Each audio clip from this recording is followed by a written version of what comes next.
मुकुट में विराजमान हो गया। अब किसी विद्वान ने लिखा है कि भैया कलयुग कैसे सोने में रहता है, जो चोरी डकैती का अपराध का सोना होता है उसमें तो कलयुग रहता है।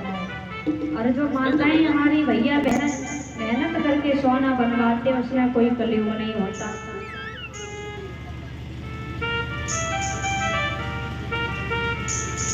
और ये श्रीमान जी किशन चंद्र वाल्मीकि 2100 रुपए भगवान की कथा में दान दे रहे हैं। 2100 रुपए किशन चंद्र वाल्मीकि जो भगवान की कथा में दान दे रहे हैं। भगवान से प्रार्थना करती हूँ इनके जीवन में हमेशा खुशियाँ बरसती रहें, धन से भरपूर रहे। भगवान ऐसे दानदाताओं को हमेशा आगे बढ़ाते रहे। एक बार जोरदार तालियां बजाएंगे सभी लोग। बोलिए सच्चे दरबार की। महाराज दान करने से कभी धन घटता नहीं है, कभी धन घटता नहीं है। कि वृक्ष कबहु न फल के, वृक्ष होते हैं देखा है उन पर फल लगे हुए होते हैं, क्या वो वृक्ष खाते हैं? नहीं खाते ना, हम और आप ही खाते हो। वृक्ष कबहु न फल के, रन दीन सींचे वीर, दान किए धन ना घटे, तो कह गए दास कबीर। तो भगवान की कथा में या कहीं भी दान करने से धन कम नहीं होता भैया। इधर महाराज परीक्षित के सर पे जो मुकुट था, परीक्षित तो बड़े विद्वान राजा थे, बड़े अच्छे थे, इनके पास तो कोई छल कपट था ही नहीं। फिर इनके पास इनके सोने में कलयुग कैसे घुस गया भैया है? इनके पास में जो मुकुट था सर पे लगा हुआ था वो मगध के राजा जरासंध का था। और जरासंध का मुकुट भीम लेकर के आए थे, वह बक्से में रख दिया था। और जाते समय परीक्षित से कह दिया था कि ये बक्से को खोलना नहीं।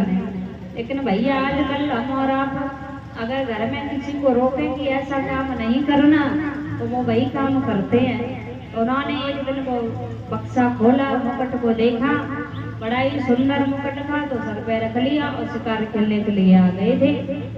वही मुकुट था जरासंध का जिसने कलयुग प्रवेश कर गया। और माताओं कलयुग का वास कौन से सोने में नहीं होता।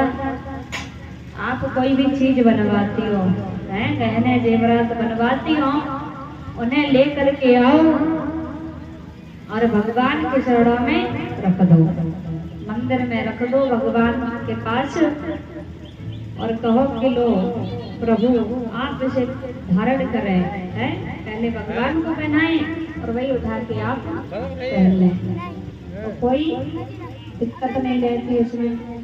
अब कलयुग ऐसे सोने में रहता भैया। देखो माता रहने गई सोना चांदी पहन के, कुंडल पहन के नहीं, झाले बड़े बड़े, और चोर की नजर पड़ गई कहीं सड़क के किनारे। उन्होंने क्या किया, रास्ते चलते हुए पकड़े और खींच लिए। अब भैया ने कुंडल गए सो गए और सन्ना में कानों चले गए। हाँ, तो ऐसी चोरी के सोने में कलयुग का वास होता है। बोली कन्हैया लाल की, वृंदावन बिहारी लाल की। इधर महाराज कह दिया सोने में वास करना, तो वो कलयुग झट से उनके सर पे सवार हो गया। और इधर परीक्षित महाराज जिस समय वापस चलने लगे अपने घर की तरफ, तो रास्ते में क्या देखा महाराज, एक संत महात्मा है जो तपस्या में लीन बैठे। लोमस ऋषि की कुटिया है, और जो लोमस ऋषि है वो समाधि में लीन है। अब परीक्षित महाराज आए रहे हैं वापस सोने, धूप से बड़े परेशान हैं, प्यास लगी है। तो मन में विचार किया क्यों ना इन महात्मा के पास जाकर के पानी पी लें। और जैसे भैया उनके पास में गई, देखा वो नेत्र बंद करे तपस्या कर रहे हैं। राजा सोचने लगे कि हमें लगता है महात्मा जी ने मुझे देख करके नैन बंद कर लिए, आंखें बंद कर ली।